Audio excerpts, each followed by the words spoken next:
Welcome in, everybody, to the Off the Bench podcast. My name is Jim Cross. I'm joined, as always, by the amazing Ava Garza. Ava, we just did a weekend in Oxford. How you feeling? Good. I'm really glad that I got to go and see everything. It was cool. I mean, kind of an Ole Miss fan now, I have to say. So I think we all Vandy knew that fan, though. Ole Miss fan, maybe a Tennessee fan by the end of this episode. Who knows? Probably going to be a Tennessee fan after this, but don't quote me on that. There you So go. Absolutely. So before we get into this episode and invite our guest in, we got to plug the sponsors. Chinook Seedery, 8 flavors, mild to wild, the best sunflower seeds in the game. Less salt, no sandpaper tongue. Go out there to your grocery store, your convenience store, wherever you get them. Make sure to get an order online. Use code IOTB15 and get that discount. Old Dominic Distillery in the heart of downtown Memphis. Bourbon, vodka, whiskey, gin. They got it all. And then, of course, Jesus Worn Apparel. John 16:33, empowering young men and women to be bold in their faith. But speaking of a guy who made an order with Jesus One for his team, someone who is bold in their faith, Nic Abraham, man, how we doing tonight? Doing great. Thanks for having me on, Jim. Absolutely. We had to get this in after you made the order. I already liked Tennessee guys, but I was like, man, this is a guy who's taking care of his boys. Got to get him on, find out what he's all about, and then I end up meeting your dad before I meet you, which just was coincidental. And I was like, oh man, he was telling me all about you, and I was like, so got to get this done. Love it. All right. First things first. Where are you from? I'm from Northern California, so right outside of Sacramento. It's called Elk Grove, California. All right. Yeah. Okay. So what's one thing that I have to eat? What's one place that I have to eat at? And I'm guessing that you got some good answers for me, so don't disappoint. I am a foodie. I love food. Okay, good news. When you're in California, you have to get In-N-Out. I'm not going to say In-N-Out, but you have to get In-N-Out. It's a go-to. But specifically in Elk Grove, there's this place called McCooney that me and my family love going to. It's actually a sushi spot, but teriyaki chicken is my favorite food in the world, and they make the best teriyaki chicken I've ever had in my life. So we would go there after games, for birthdays, whatever it might be, and that's always been one of my favorites. All right. So who was your favorite athlete growing up? So growing up, my mom made me read, remember those who is books with the big old heads? Yes. I read a Who Is Derek Jeter book, and that kind of introduced me to the Yankees. My whole family, they're all Giants fans, and I'm the youngest, and I was like, you know what? I don't want to root for the same team as my brother. I don't want to do that. So I was super into the Yankees, and ended up getting very involved in them. I love Mark Teixeira. I was a lefty when I used to hit. I was a lefty, so I love imitating Mark Teixeira. But I would say Aaron Judge is my favorite athlete. I know he was a little bit later on in my life, but he's awesome. He's a dude that's bold in his faith. He's actually from Linden, which is pretty close to where I'm from. So it was always cool, going to Fresno State. It was cool. So we need to get him a hoodie, Nick. I don't know if you saw the video that was viral of him and Mike Trout yesterday during BP, but Mike has actually every game this season wore his Jesus One hoodie before every single game. So we need to get Aaron one, since we do know he is bold in his faith. And hey, since he's our guy, look, we got to talk to him about this Team USA thing. We need him to come through in the clutch, because he looked good holding the flag, but he didn't look good holding the bat that night. Yeah. So you chose Tennessee over Texas and Mississippi State. So what made Rocky Top the landing spot for you? Yeah, I mean, I really, when I came on my visit, I absolutely fell in love with Knoxville. The place itself, just the atmosphere. But more than anything, I love the coaches and the culture that they had here. From the second I got here, obviously the coaches are different now, but Elander was here. But initially, getting to know Vitello and Frank Anderson when I came on my visit was awesome. They were two of my favorite coaches that I had talked to, and just the culture that they brought here. And for me, needing to get developed at the next level, I felt like there was no better spot for me to come and get developed with just kind of what they've done in the past. And also I wanted to win, and this is a good spot to win. So absolutely good spot to win. Since you brought it up, everybody talks about Vitello leaving, but they don't spend enough time talking about the departure of, Frank Anderson. Just talk about the development with your new transition and new relationship with your pitching coach now. Yeah. So our new pitching coach is Josh Reynolds. and he's awesome. He's honestly, I'll tell anybody, he's one of my favorite coaches I've ever had. Very, very down to earth. He's a funny dude. But he's different than Frank for sure. Frank's the man, but Frank is kind of, he's old school. He likes to tell jokes. He has a awesome vocabulary, like using words like seldom all the time. Like Frank was awesome. But Ren has really it's been so cool, like working with Ren, and Ren's really put a lot of time and effort and energy into me, which I appreciate more than anything. And I've gotten to build a really good bond with him, especially since the departure of Frank. So it's been really good. Nice. So I got to ask a question, completely nothing to do with baseball, but I read it on your SID page on Tennessee. So it says you watch Modern Family every night for bed as a superstition. Is that true? For the past 6 years of my life. Yeah. It's for the most part, I really don't go to bed. So it's not like before game days. It's like every day. It's like every day. Yeah. Huh. There's something about, I don't know. I grew up watching it and I loved it. And I get a lot of trouble for it. People laugh at me for it, but I freaking love Modern Family. I think it's great. It's kind of just what if Ava was like, I don't like Modern Family? Would that change how you think about Ava going forward? Probably. Probably. I'm sorry, but probably, yeah. No. Yeah. Ava, you ever watch Modern Family? Yes, I love that show. So I'm a fan. There we go. Yeah. All right. So last year, obviously limited action as a freshman, but freshman year can be so valuable. It's about what you take in. It's your first college experience. So talk about what was the most important lesson you feel like you learned last year. Yeah. I got to build some amazing relationships last year. Obviously, if you would have told me my senior year, say the stat line or whatever of last year, I probably would have been disappointed. Well, yeah, I definitely would have been disappointed.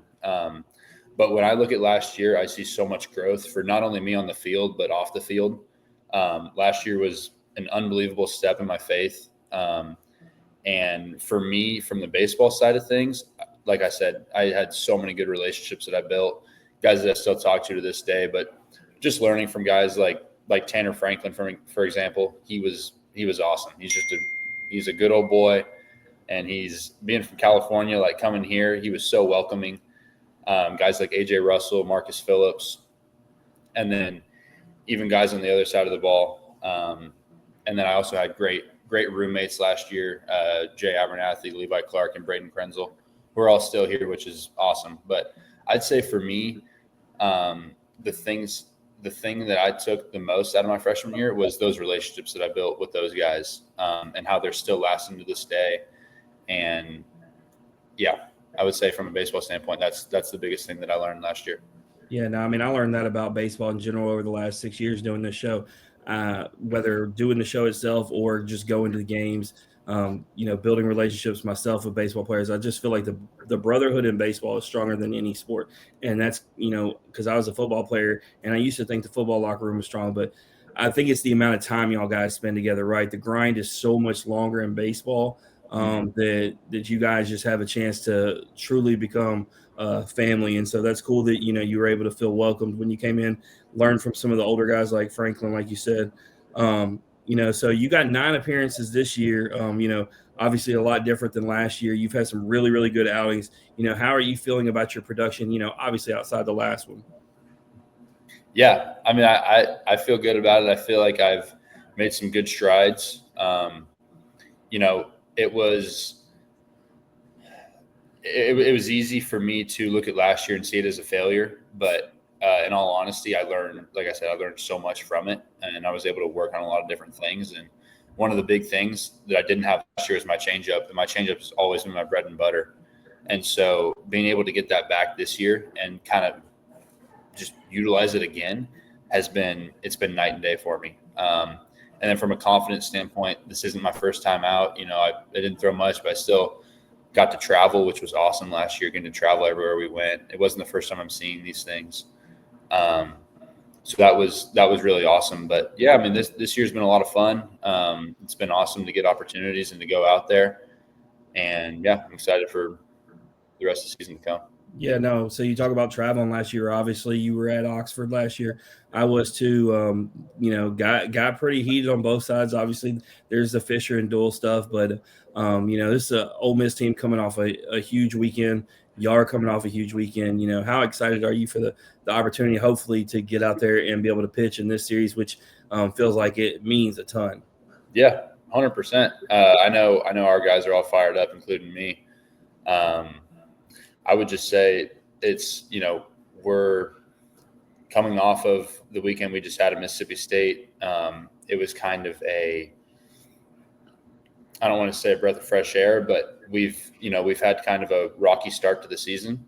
So being able to go play good baseball and get some wins on the road in a really tough environment was huge. And kind of riding that into Tuesday, getting a good Tuesday win. And then just our preparation today, vibes were great at practice today. And we're all really excited for this weekend to come. And yeah, I mean, if I get out there, I'll be pumped to go do it. Yeah, I mean, I'll be honest. I'll say it on here. Ava knows I'm a straight shooter. That's back-to-back years because when you look at, leading up to the Mississippi State series, that's back-to-back years where LSU got off the hook because when y'all came to us last year, obviously the errors happened that led to the home run and the walk-off and everything. But I really felt like Tennessee was the better team for the better of the three games. Felt like Tennessee was the better of the last 3 games. So we knew the potential was there. I walked out of Knoxville. I knew what the potential was for Tennessee. And so when you do that in Mississippi State, it feels really good to see you guys put that together against them.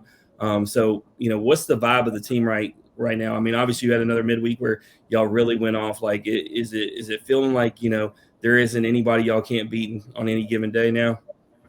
Yeah, I mean, I think we're all feeling really good. I think as a team, we're all just excited to get out there again. I think it was so nice to be able to go out there and, like I said, play the way that we know we can play. And I think more than anything, it was kind of now it starts. Like, we're doing it. And so going into this weekend, I think we're all just we're fired up. We're all in. Did they feed you guys? Yeah, actually today was awesome. We had a donor who, I guess he's been around since day one. He was very fired up that we swept Mississippi State, so he got us all pizza.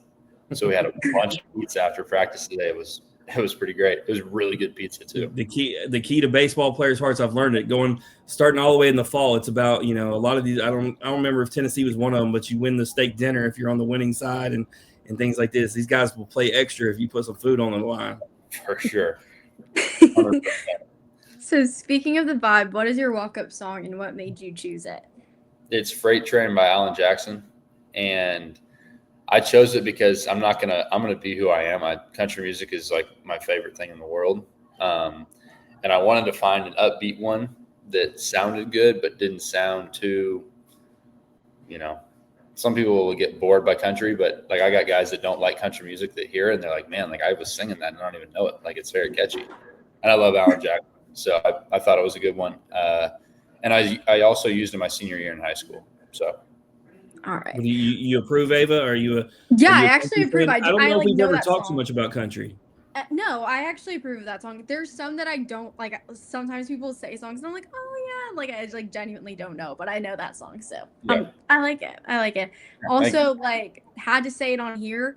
After going to Ole Miss, they stole the better walk-up songs. Okay, like I heard it. She's been very disappointed in LSU and their walk-up song choices, and then me and her standing there, and after the Ole Miss lineup goes through, she's like, "Oh yeah, their songs are way better." I was like, this is like hurting my heart to have to. I wish you would have been at Tennessee in 2024, Ava. I think in the 6 years I've done this, the lineup of songs and the reason why it was so funny and good was. It was so diverse. Like, we're sitting here talking about country. You could go from like Blake Burke with country to then somebody like Cal Stark who was coming right behind it with Big Plug X or whatever. And it's like you had everything in the playlist, right, for Tennessee that year, and they all really fit the guys. And so that 2024 team, Nick, I don't know how much of those songs you remember or got to hear, but I thought that was where it was at. Yeah, that's awesome. So I'm looking at the uniform kit right now. I made a video so we could all see it. Hold on, we'll run it real quick. I mean, yeah, they're pretty good. He has it on here that they're absolutely elite, but I'm pretty judgmental, and those are pretty cool. So, what's your favorite Tennessee uniform? I do really like our grays. Okay. I think Landon was wearing them in that picture. Yeah. I do really like the grays. But we actually, what we wore at home, well, it was against LSU. It's when I didn't throw too hot. But we usually it's the creams, and we usually go orange underneath with orange hats. I don't know whose idea it was, but Manny, all the pictures we were out warming up, and Manny comes like sprinting out. And Manny's like, hey, hold on. We're wearing black underneath and black hats today. And we put that on, and I was like, damn, those are sick. I'm actually with them because it's Chapman on the side here. Yeah. Yep. Yeah, I couldn't figure out if Chapman has so much aura around him. I thought maybe it's just because he's wearing them, but I don't know. I really no, that's a good one. Mm-hmm. Yeah, those are pretty cool. But I like all of them. I mean, they're all pretty sick. No, yeah, y'all don't have any bad ones. Yeah, the blacks too. Everyone on the team loves the blacks. I love the blacks. But the best uniform kit there is coming into town this weekend. Hey, it's the veteran in me. I can't help it. The red, white, and blue kit of Ole Miss. Theirs is where it's at for me. But and then I get bothered. Tennessee is the reason why I think I get bothered with LSU. Me and Abe have talked about it. Like, we want a black uniform so bad, and then we see Tennessee wear the black with the orange on it. It's like, can we just have the purple on the black? And it looks so cool. Mm-hmm. Man, looking at this picture makes me sad that we don't have this. We will never have it. We're so traditional. Don't break my heart. So you're very strong in your faith. So how has it played a role in your baseball career? Yeah, I mean, it's been everything to me. Like I said, the past year, I look at my freshman year, and baseball's baseball. I put that to the side. But how I grew in my faith, I'd say I had my most growth last year. And it was really, for me, I had always kind of idolized baseball, and I put baseball as like my God. And, I let what I do on the field, like, I basically told myself what I produce is who I am. If I produce on the field, then I'm great. If I don't produce on the field, I'm a failure. And that's just not a winning formula, especially in a game like baseball, but in anything in life. That's just not how it is. And so last year, kind of not having baseball, being on my own for the first time, whatever else might have happened that year, I learned that, I needed God, and I needed to pursue my faith. And it was kind of a wake-up call for me. And not to say that it was rock bottom, because I know I'm so blessed to have everything that I have. And even last year, like, I'm so blessed. I'm beyond blessed. But for me, that's what it felt like, because I had idolized baseball. So not having baseball kind of gave me a wake-up call and said, all right, like, I don't know what I have. And so it woke me up. And then I had Luke Kochaver he's our head. I don't know what you call it. We call it our D group, our discipleship group, and he leads it. But I go out and eat with him probably once a week, and he's been an unbelievable mentor for me. And he helped me so much last year just through everything. And then also I have some family friends back home that have played a massive role in my faith and growing in my faith. I would say the biggest one thing would be identity, and what my identity is in Christ, and how my identity comes from Christ. That's something that I'd never heard of. I'd never heard anyone talk about having your identity come from the Lord. But when you think about it, it's like, well, he made us. So of course there's something that this guy loves that brings him an abundance of joy that might bring me no joy, but that's because I'm different. God made me different, uniquely and, wonderfully made. And so me kind of diving deep into pursuing, all right, I want to find out what my identity is. I want to live through that. Like, the best piece of advice I ever received was from my best friend's dad. We're driving home from church one day, and he just said, you're not a baseball player. You're a person that plays baseball. You're a Christian that plays baseball. And for me, I was like, wow, like that's powerful. And I thought to myself, that's awesome. But I didn't actually believe it until last year. And it's a constant battle. It really is.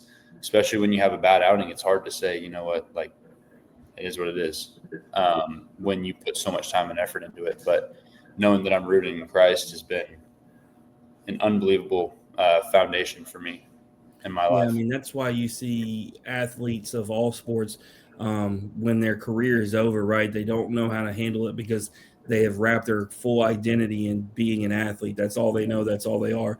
And that's why it's so powerful for your story and what you're saying. And I think even baseball more so, I got asked why there's more athletes in baseball being bold in their faith than any other sport. And I was like, I think because it's a game that'll humble you. It's a game of failure. It's a game that will teach you to lean on God more than some of the other sports. And so I think it's really cool just to see that. I think it's cool that you got a mentor, because I have one myself, and I think everyone should have one. So that's awesome, man, that, last year happened for a reason, obviously, right? And now playing into you having that confidence this year and knowing and who you are on the mound and off the mound. But I hope you got that faith now, because Ava, I'm not going to take it easy on him with the game tonight. He's getting blind ranking. He's getting Tennessee blind ranking. And the reason it's going to be so hard, Nick, is because you're the 52nd Tennessee guest that we've had. And so there's only 7 that I'm going to put in this blind ranking. So you may know guys that have came on the show, but you don't know if they're going to be in the list because there's so many of them. But I give you 7 guys. You don't know who they are. You don't know what order they're coming in. And you got to rank them 1 to 7 where you think they're at in the order, best to worst. Jeez, okay. All right, so starting off with Billy Amick, Billy Barrels, 1 through 7, 1 being the best. Where's he going? I know his walk-up song is awesome. And that's actually Hey, I laugh when other teams play that song because I'm like, that's Billy's song. Why are y'all playing it? Like, it's like it's all I associate it with. Yeah. So I've never, being from California, like I was never super into college baseball. And that was honestly like the first year of college baseball I watched was like when I had committed to Tennessee. Mm-hmm. So I actually watched his full year. I mean, he was a stud. I don't know. I guess we'll put him we'll go 5. All right. Let's go Drew Beam. Let's go pitcher. So Drew was one of my hosts on my visit, and he was the man. Like he was such a big reason why I decided to come here. Like he was such a role model, and I only knew him for like 2 days. I'm gonna put Drew at 1. I love Drew. I love it. So Ava, you'll love this. It came up on my Facebook thing 2 years ago. A few days ago, me and Drew had the second episode we ever did together, but this one wasn't planned. We had talked about doing it, and we had talked about doing it maybe that weekend. Well, he ends up hitting me up at like 11 o'clock at night, and he's like, "Hey man, you got time to do it?" And I'm like, "Yeah." Anyway, he's like, "Man, I got caught up coyote hunting," and he's like, "I'm available now." And so I tell people, I was like, we did an episode at like 11:30 at night after Beam went coyote hunting. I was like, can't even make this up. That's so sick. Yeah, that's dude. Tennessee boy in him, right? I mean, every time I ever talk to him, if he's not playing baseball, he's hunting. That's sick. Yeah, I feel like if he would have been still here, I would have got along with him very well. But too bad I missed him by a year. Well, he's got the number 1 slot sewn up for you, so it's a good thing. All right, so this next guy, I'm curious because you said you didn't start watching, but if you don't know who this guy is, like, I don't know, you have to be under a rock. So Ben Joyce, Mr. 105 miles an hour himself. Yeah, no, I've definitely heard that name. I know he wore 44, so I kind of got That was the reason I had to put him on this list. Yeah.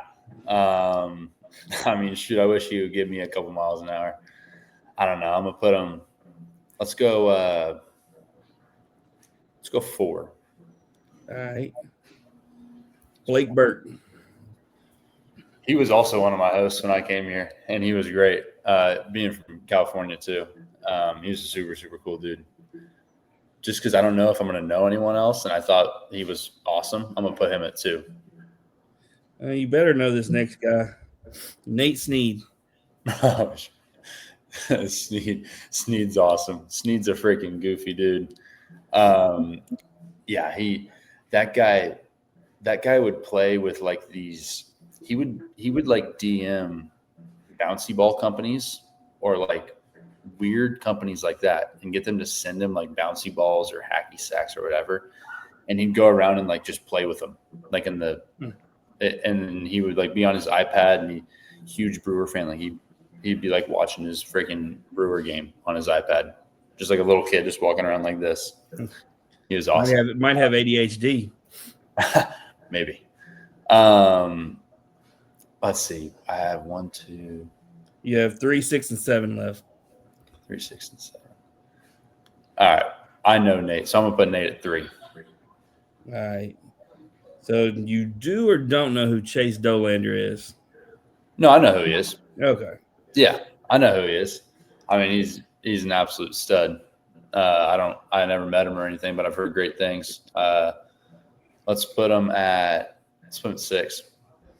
Ava. Actually, no, let's put him at 7 because I don't know who this last guy's going to be. Let's put him at 7. Oh, it just killed my line. Yeah. Ava, as I say, he put the best player on the list at 7, but still got him at 6. Christian Moore is the last one. Yeah, that's messed up. Yeah, I guess I got to put him at 6. So now that you've played the game, I always put the best player last. So I try to see if people are smart and save that slot, or they don't. Like Ava was a guest once upon a time before she was on the show, and she smartly left the last slot open for Joe Burrow. I knew you can't blind rank LSU people, bro. I've never done a blind ranking. That's my first time I've ever done it, so I guess I'm a little bit of a rookie. Well, you played it smart because you put your guys up top, like so you can't even get mad at that. You can say I had you. Yeah. Well, so he's off the hot seat. I am curious though, because Ava, we ask all these ball players on the this or that, and the Tennessee guys have leaned one way on this question. If you were to do 5 years in prison or 10 years in a coma, which would you choose? Wow. Probably prison. I mean, I don't want to be in a coma. All these Tennessee guys saying they'll take prison. They ain't scared of that life. Yeah, no, I don't think I want to be in a coma. That's 10. Yeah, it's 5 more years. I don't get to be around anybody, or I can at least make some friends in prison and like lift. Oh, What kind of prison you going to? I'm hiding. Yeah. Okay. Yeah, that's fair. Look, hey, Ava, speaking of that, I said I was wearing LSU all weekend at Ole Miss, Nick, and I said nobody had one negative thing to say to me. It's because I was wearing the Jesus One shirt, and then somebody was like, or because you're big. And I was like, no, that had nothing to do with it. That's awesome. But it was funny because the LSU fans were getting the business from Ole Miss fans, but not me. And I said, when in doubt, if you just want to stay away from altercations, if you're wearing Jesus, nobody's going to talk bad to the guy wearing the Jesus shirt. No, you'd be a horrible person. How could you do that? No, I was at the Ole Miss game wearing yellow, and I walked by, and 2 little kids are like, "I hope your team gets freaking smoked," and I was like, "Oh, okay." I was like, "Awesome." Yeah, that's messed up. We love a good fan base though. They're definitely a passionate team. Can't even say anything because obviously I go to LSU. But you definitely need to make a trip to Knoxville since I always liked it regardless, but now they've done renovations. It's top notch. But the reason I always liked it, Nick, had nothing to do with if you did renovations or not, because I like the view with the mountains in the backdrop. I always thought it was pretty regardless. So it really didn't matter that they changed everything. I guess the turf gives you a different look, but I just thought it was pretty regardless. Yeah. No, it's beautiful. Tennessee's beautiful. Well, if I go, I learned my lesson this time. I'll be going whenever y'all aren't playing at LSU so that I can get the full experience, maybe wear orange, You did catch who Tennessee hosts this weekend. You go watch Tennessee Ole Miss and then really get conflicted. Don't remind me. Don't ask me to pick this week because I'm having a rough time.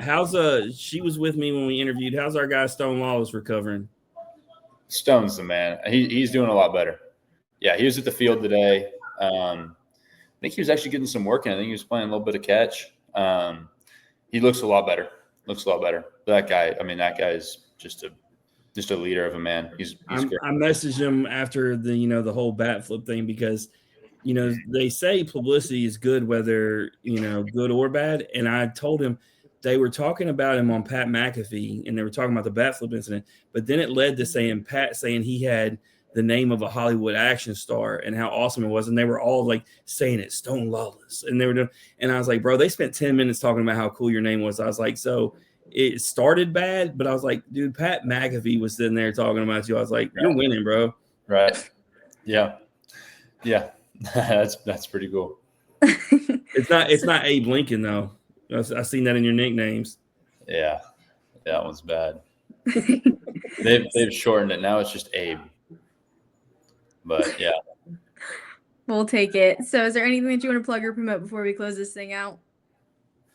No, all good. All right. Well, we want to thank you for joining us. If you like hearing his story or you just like hearing us average Joes and as DB likes to say, Jills talk X's and O's, please like and share on Facebook, retweet on Twitter, watch and subscribe on YouTube, head on over to Instagram and give us a follow. Until the next time, strong body, sharp mind, grit and grind all the time. We are out.